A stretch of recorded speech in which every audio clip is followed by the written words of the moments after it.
Hey guys, how's it going? Hope you're doing well. My name is Crown, and today I'm going to read you some very interesting stories that I hope that you're gonna love. And now, without further ado, let's go!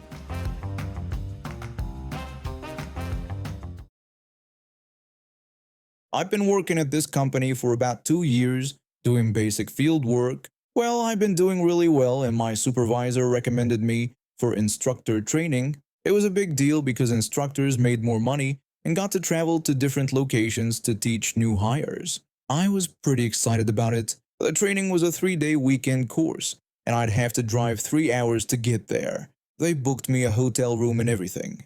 The training was supposed to start Saturday morning at 7 a.m. sharp, and if I passed, I'd be certified to teach the safety protocols and equipment operation to new employees. Now, like I said, this job was super relaxed about dress code. For regular work, we wore jeans, steel-toed boots, and basically any shirt we wanted as long as it wasn't offensive. T-shirts, tank tops in summer, whatever. Nobody cared. So when they sent me the training packet 2 weeks before, it just said dress code. Casual, jeans required for practical portions. I packed my bag Thursday night, threw in some black V-neck shirts, my good jeans, and my work boots. I was feeling pretty confident about the whole thing. Friday after work, I drove the 3 hours to the hotel, checked in, grabbed dinner, and was getting ready to relax and review my training materials one more time. Then my phone buzzed at 9 p.m. It was a group text from the training coordinator to all 5 of us who were doing the instructor certification that weekend. The message said we needed to have a collared shirt for tomorrow's class and that business casual was now expected. I stared at my phone like it had just told me I needed to bring a unicorn to class. I texted back asking if they were serious about telling us this now, pointing out that I was 3 hours from home and stores were about to close. The coordinator apologized for the short notice but said corporate had just clarified the dress code requirements for instructor certification. Another trainee chimed in saying they only brought t-shirts too and that this was ridiculous. The coordinator's response was brutal. They told us to find something that night or we couldn't participate tomorrow. Those were the rules, no exceptions. I was furious, not just annoyed, actually angry. I'd planned this trip, taken time off my regular job, driven 3 hours, and now they were throwing new requirements at me with less than 10 hours notice. And not just me, but all of us. I threw on my shoes and jacket and drove to the nearest Target. It was 9:15 p.m. and they closed at 10 p.m. I was walking through the men's clothing section, still steaming mad, when I saw the Hawaiian shirts hanging on the clearance rack. That's when I got an idea. They said collared shirt. They didn't specify what kind of collared shirt. If they wanted to play games with last-minute dress code changes, I could play games too. I grabbed the most obnoxious Hawaiian shirt I could find. It was bright blue with huge tropical flowers, palm trees, and little Stitch characters from that Disney movie scattered all over it. It was absolutely ridiculous and perfect. Saturday morning came and I put on my good jeans, my work boots, and the Hawaiian shirt. I threw my jacket on over it and headed to the training facility. The other trainees were there looking stressed in various dress shirts they'd obviously bought in a panic the night before. My supervisor was there too, the one who'd recommended me for the program. He was talking to the training coordinator when I walked in. He greeted everyone cheerfully and asked if we were ready for our big day. I told him I was definitely ready. We sat through the first 2 hours of classroom instruction, basic stuff about teaching methods and corporate policies. Then came the practical demonstration portion where we had to teach a mock class to the other trainees. The training coordinator announced it was time for presentations and told everyone to remove any jackets or outer layers so they could see our professional appearance. This was it, my moment. I stood up, looked my supervisor right in the eye, and slowly unzipped my jacket. The room went dead silent when I revealed the full glory of the Lilo and Stitch Hawaiian shirt in all its tropical, cartoon-covered magnificence. I looked straight at the coordinator and told them they'd said collared shirt and that they should be more careful what they ask for. For about 3 seconds, nobody said anything. Then my supervisor started laughing. Not just chuckling, full-on belly laughing. The kind where you can't catch your breath. My supervisor could barely speak through his laughter, but he managed to say it was perfect. absolutely perfect. The training coordinator looked like he wanted to say something, but the other trainees were cracking up too. Even the corporate observer who'd come to evaluate us was grinning. The coordinator had to admit that technically I was correct. My supervisor jumped in saying this was exactly the kind of problem solving and attention to detail they wanted in their instructors. I had followed the rules exactly how they were written after all. When it came time for my mock teaching session, I taught the whole class about equipment safety while wearing that ridiculous Hawaiian shirt. The other trainees were paying attention better than they had all morning. I think the absurdity of the situation actually helped them focus. After my presentation, the corporate observer told me it was one of the most memorable training demonstrations they'd seen. They said my students were engaged. I'd covered all the required material, and I'd shown creativity in handling an unexpected challenge. Even the training coordinator had to admit I'd made my point about the communication issue. At the end of the weekend, I passed the certification with flying colors. All 5 of us did actually. But apparently, my creative interpretation of dress code requirements became legendary at the company. My supervisor pulled me aside when we were packing up. He told me he was putting me in for the advanced instructor program next quarter because they needed more people who could think on their feet and weren't afraid to push back when something didn't make sense. I asked him if that program had a better dress code policy. He promised he'd make sure it did now. That training coordinator got in trouble with his boss for the last-minute dress code change. Apparently, several trainees had complained, and corporate wasn't happy about the poor communication. They implemented a new policy requiring at least 48 hours notice for any dress code requirements. I still have that Hawaiian shirt. I wear it to company picnics now. I'm 25 now and my brother is 29. Since we were kids, the difference in treatment was obvious. When my brother brought home a C+ on his report card, Dad would pat him on the back and tell him it was good enough. When I brought home straight A's, I'd get a quick nod and maybe hear him say it was nice before he moved on to something else. The pattern continued into our adult lives. My brother basically coasted through everything. He dropped out of college twice, moved back home multiple times, and never held down a steady job for more than a year. But every time he got fired or quit, Dad would comfort him and tell him it wasn't his fault.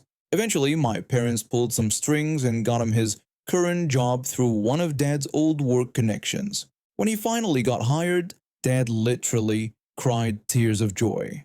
I'm not exaggerating, actual tears streaming down his face. Me? I moved out at 21, got my own apartment, worked 2 jobs while finishing university, and never asked my parents for a dime. I built my life from scratch, graduated with honors, and even managed to save up enough money to travel. But when I achieved these things, the most I got was a brief acknowledgement and maybe a short conversation about it.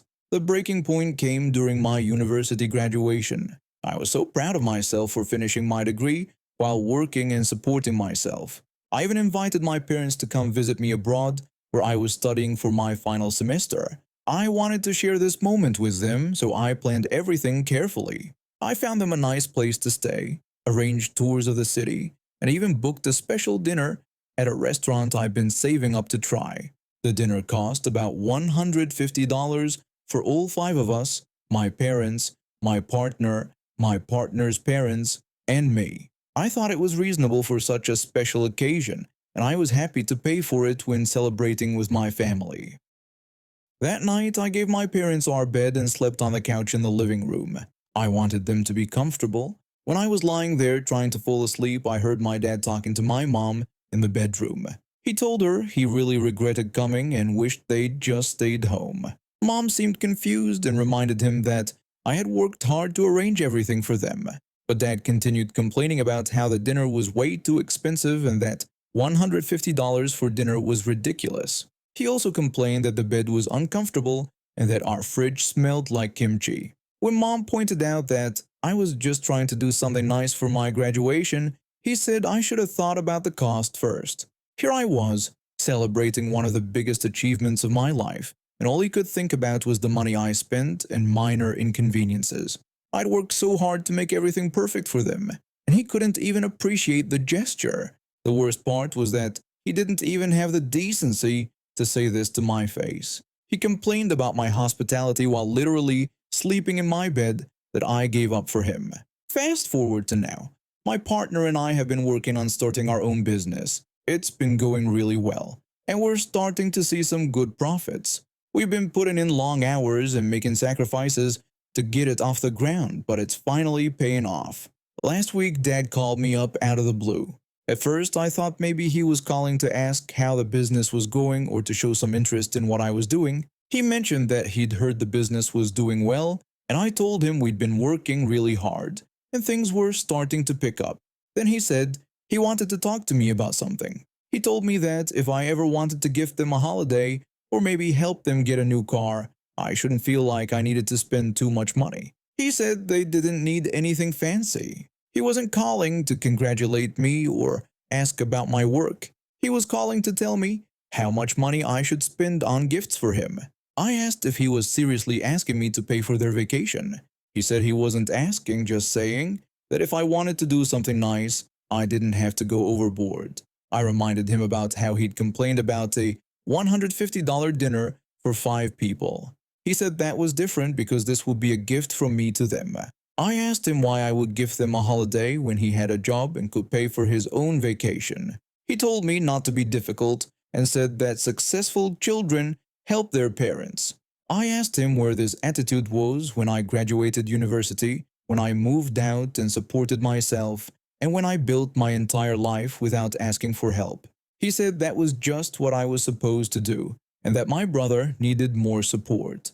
And there it was. The truth finally came out. My brother needed support, so he got celebrations and financial help and emotional investment.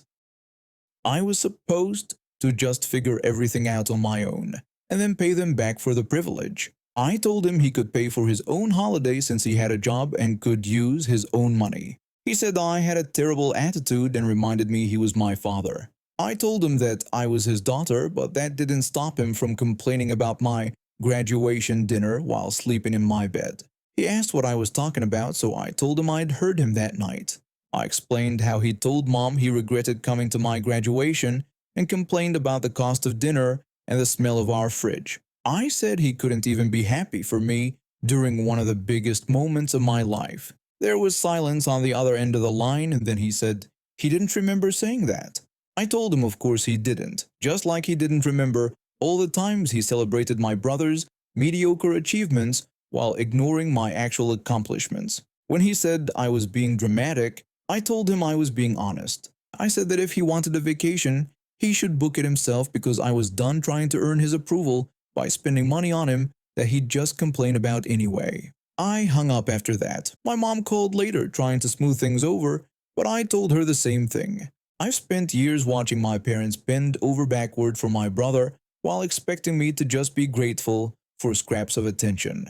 Now that I'm finally successful on my own terms, they want to benefit from it without having ever truly supported me. The funny thing is, my brother called me the next day. Apparently, Dad had complained to him about our conversation and expected him to talk some sense into me. My brother said Dad told him I was being unreasonable about the vacation thing. I told him Dad could afford his own vacation. He tried to convince me not to be like that, saying our parents helped us a lot while growing up. I pointed out that they helped him a lot, but I moved out at 21 and never asked for anything. He said that since I was doing well now, I should help them. I asked him when was the last time he paid for anything for them, like he was suggesting I should do.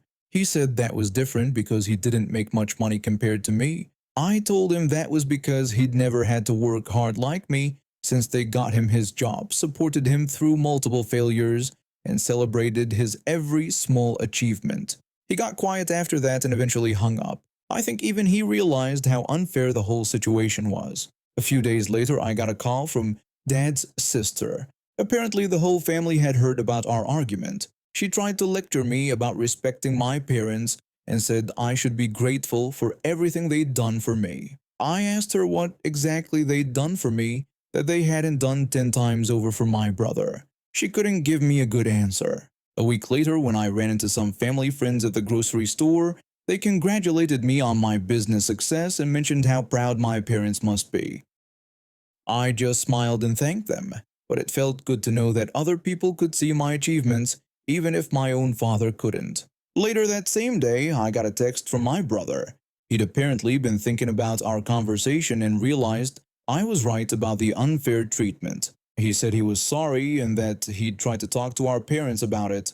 It was the first time he'd ever acknowledged the difference in how we were treated. I'm not holding my breath for my parents to change, but at least now I've made it clear that I won't be funding their lifestyle just because I've worked hard to build my own success. I've been blind since birth, so navigating the world takes extra planning and patience. That Tuesday morning started like any other. I was heading to my weekly appointment with my mobility instructor downtown. The bus route I take has this one stop with a small bench that fits maybe 2 people. I always try to get there early because finding the bench by touch can be tricky when it's crowded. I arrived at the stop around 8:30 a.m. with my white cane and sat down on the left side of the bench. There were already a few people waiting. I could hear quiet conversations and footsteps on the sidewalk. The morning rush was building up, and I knew the 8:45 bus would be packed. Around 8:40 I heard heels clicking rapidly on the pavement. Someone was approaching fast. Slightly out of breath, a woman's voice told me rudely that I needed to get up from the bench. I turned toward the voice and asked what she meant. It was a woman, probably in her 30s based on her tone.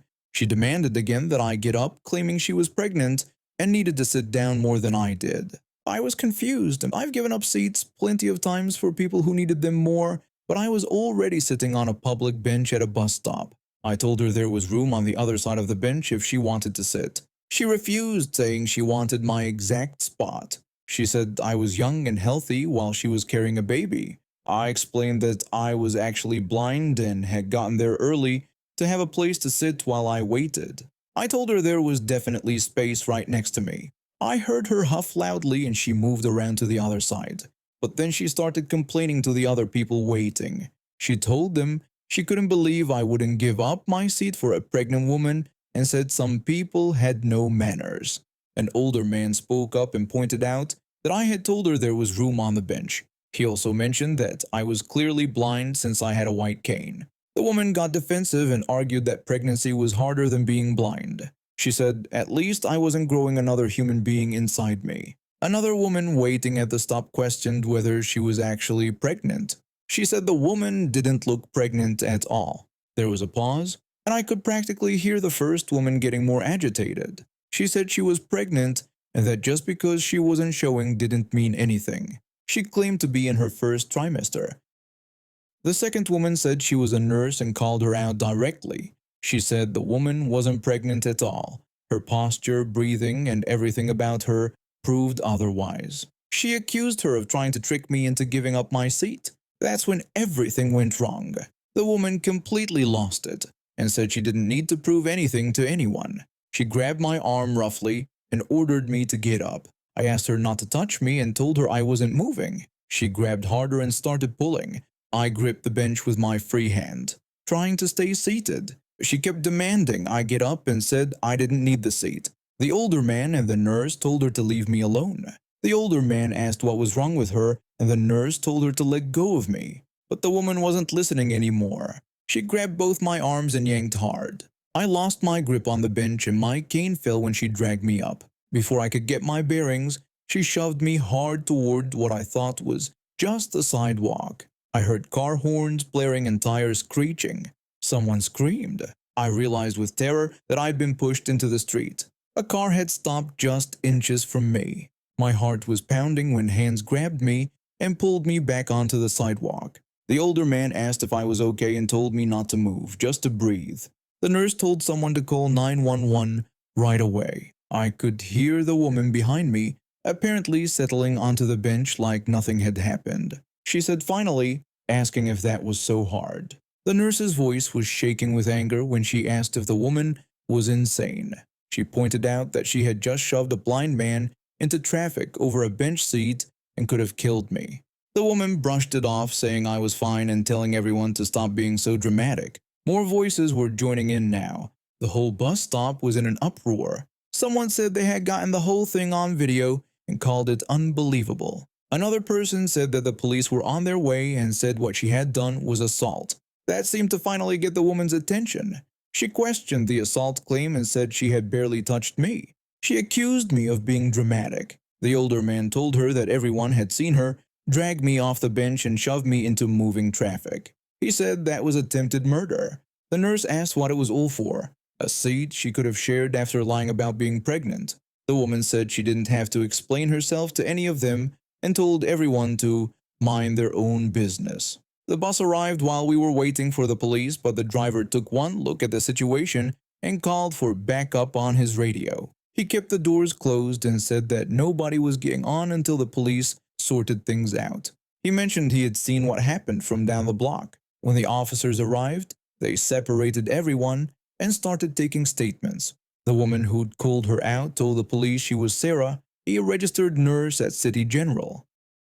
She explained that she had witnessed the woman lie about being pregnant to try to get my seat, then physically assault me and push me into traffic when I wouldn't move. The older man spoke up too, saying he was retired police with 25 years on the force. He said what she had done was clearly assault and reckless endangerment. Multiple people had recorded the incident on their phones. When the officers reviewed the footage, their expressions grew serious. They told the woman she was under arrest for assault and reckless endangerment. She protested that it was ridiculous and claimed she had barely touched me. The officer explained that the video showed her dragging me from a seated position and shoving me into active traffic. He said she was lucky I hadn't been seriously injured or killed. While they handcuffed her, she was still arguing that everything was blown out of proportion and that I could have just moved. The nurse summarized the situation perfectly. The woman had lied about being pregnant, assaulted a disabled person, and nearly got me killed over a bus stop bench. The EMTs checked me over and confirmed I was physically okay, just shaken up. The prosecutor's office later contacted me about pressing charges. The woman was charged with assault, reckless endangerment, and filing a false police report since she had initially claimed to the officers that I had attacked her first. I don't think people like her learned any lessons from situations like these, but oh well. My religious studies teacher was something else entirely. From day one, it was clear she had some pretty strong opinions about everything, and she wasn't shy about sharing them. She would go off on tangents about how society was falling apart, make comments about people who didn't share her beliefs, and had this way of talking down to students like we were too stupid to understand the world. The worst part was how she would slip her personal views into lessons that were supposed to be about understanding different religions and cultures. I tried to keep my mouth shut most of the time because I knew challenging her would just make things harder for me. But she made it really difficult when she would state things as facts that I knew weren't true. Other students would just nod along, either because they believed her or because they were too scared to speak up. The breaking point came during a class discussion about moral choices and medical ethics. Somehow the conversation shifted to emergency contraception, and that's when she dropped what she probably thought was a medical bombshell. She told the class that the morning after pill was extremely dangerous. She claimed that if a woman takes it 3 times, she will become permanently infertile. She said this was why these pills were so harmful to society. I felt my stomach drop. Several of my female classmates were taking notes, writing down what she said like it was gospel truth. I couldn't let this slide. I told her I didn't think that was accurate and that it sounded like an urban myth. She got defensive and asked if I was questioning her knowledge. She claimed she had done her research on the topic. I said I was just pointing out that it didn't sound medically correct and asked where she had heard that information. She insisted it came from reliable sources and made a snide comment about how, unlike some people, she didn't get her information from questionable websites. The way she said it made it clear she thought I was just some dumb kid who spent too much time on the internet. A few students snickered, and I felt my face getting hot. But I also knew I was right, and I wasn't going to let her spread false information that could actually harm someone. I said I still didn't think it was true, but decided not to push it further in that moment. She declared that it was true whether I thought so or not, adding that facts don't change based on opinions. She had this smug look on her face like she had just put me in my place. The rest of the class continued with her making more questionable statements, but I had stopped paying attention.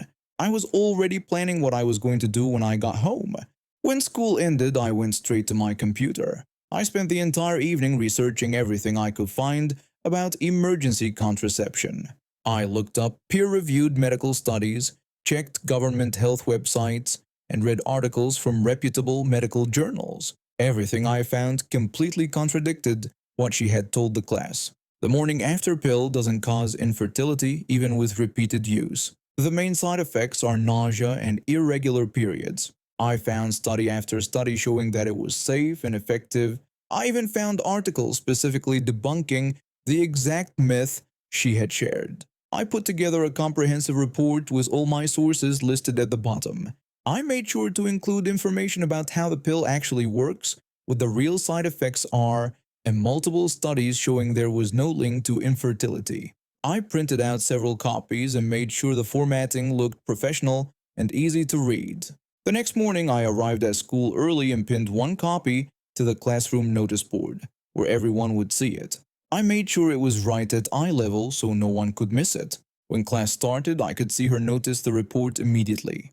Her eyes scanned over it quickly, and I watched her face change colors. She looked confused, then angry, then something that might have been embarrassed. But she didn't say anything about it during the lesson. When class ended, other students were packing up. I walked up to her desk. My heart was pounding, but I knew I had to follow through. I told her I had put together some information about the morning after pill and posted it on the notice board.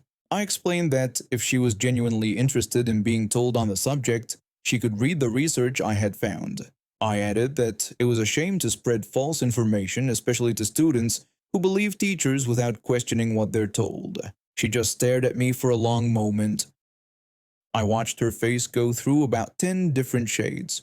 Her mouth opened and closed like she wanted to say something, but no words came out. Finally, she just turned back to her papers without saying anything. I politely wished her a good day and walked out of the classroom feeling like I was floating on air. Several of my classmates had already seen the report and were reading it with interest.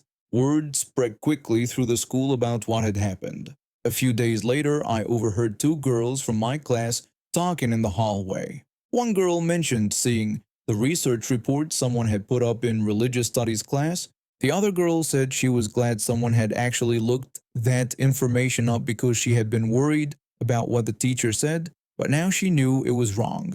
The first girl agreed and said she couldn't believe a teacher would just make stuff up like that.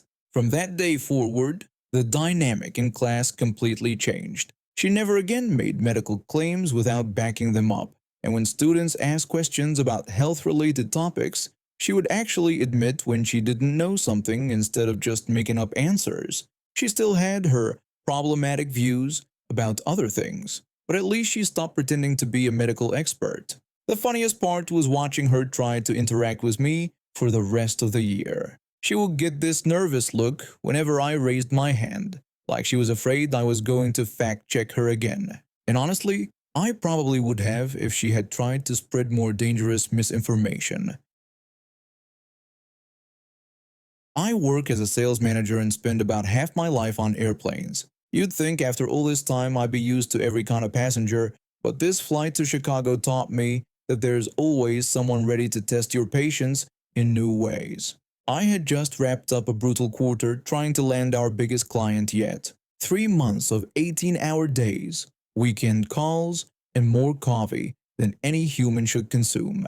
The deal closed on Friday, and I was looking forward to a peaceful flight home before diving into the next quarter's challenges. I always book window seats because I like to lean against the wall and maybe catch some sleep during the flight. After the week I'd had, I was planning to be unconscious before we even reached cruising altitude. I should have known better than to get my hopes up. When I settled into my seat, a family of 3 filed in behind me. 2 kids, probably around 7 and 9 years old, and their mother who looked like she'd rather be anywhere else in the world. The older kid claimed the window seat directly behind me, the younger one took the middle, and their mother, slumped into the aisle seat, was a defeated expression of someone who'd given up on parenting somewhere around their second child. Before the flight attendants even started their safety demonstration, it began. The kid behind me started kicking my seat, not accidentally bumping it or shifting around like normal kids do. Full-on soccer kicks into the back of my chair, like he was trying to punt a field goal through my spine. I turned around and politely asked the mother to have her son stop kicking my seat. The mother barely looked up from her phone and brushed me off, saying something about how kids will be kids and that he was just excited about flying. She didn't even look at her son, who took this as permission to kick even harder. Then he discovered the tray table. The sound of that thing slamming open and shut became the soundtrack to my personal nightmare. Bang, bang, bang, over and over again. When the flight attendant came by for safety checks, she told the mother that all tray tables needed to be secured for takeoff. The kid threw an absolute fit when his mother told him to stop. He screamed about wanting to play with it and called the whole thing stupid. He kept trying to pull it down while his mother made these pathetic attempts to hold it up. She wasn't being firm at all, just kind of batting his hands away like she was shooing a fly.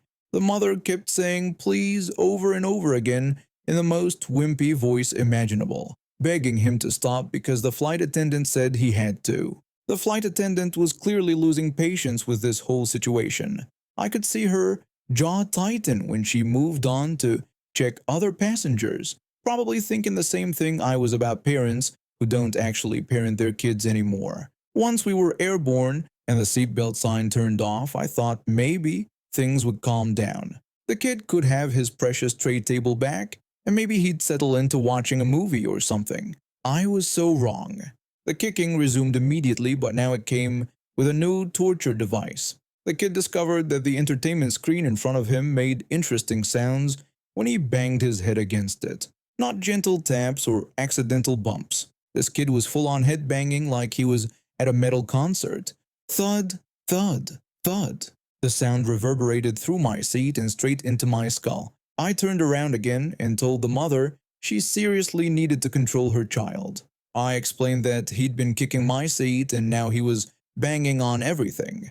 The mother got all defensive and said he was just bored because the flight was long for kids his age. I told her that wasn't my problem and that I'd paid for my seat just like she had and I'd like to use it without being assaulted. She got all huffy and asked if I really just said assaulted, acting like I was being unreasonable for expecting basic human decency. She told me he was just a child and that I needed to be more understanding. She said this with such righteous indignation, like I was the unreasonable one for expecting basic human decency on a flight I'd paid good money for. The headbanging got worse.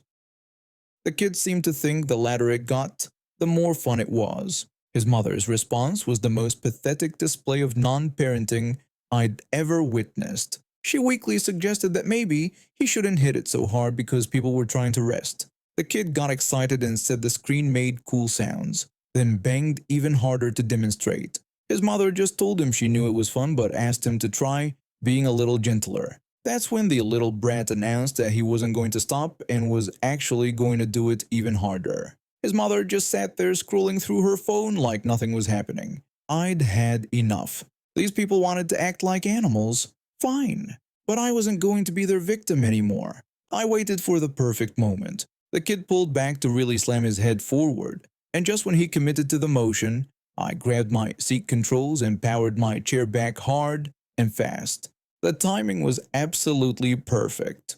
His forehead met the entertainment screen at the exact moment my seat slammed backward, creating a sandwich effect that I'm pretty sure rattled his tiny brain. The crack was so loud that passengers 3 rows away turned to look. Then came the wailing.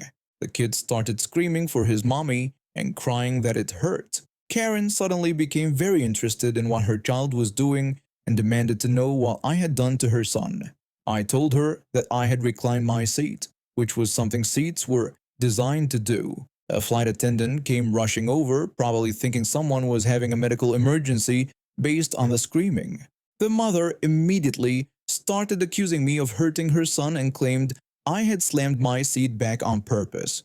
I explained to the flight attendant that her son had been kicking my seat and banging his head on the screen for the past hour while she ignored him, and that I had simply reclined my seat, which was my right when a passenger. The flight attendant looked at the kid, who had a small red mark on his forehead, but was otherwise fine, then at the mother, then at me.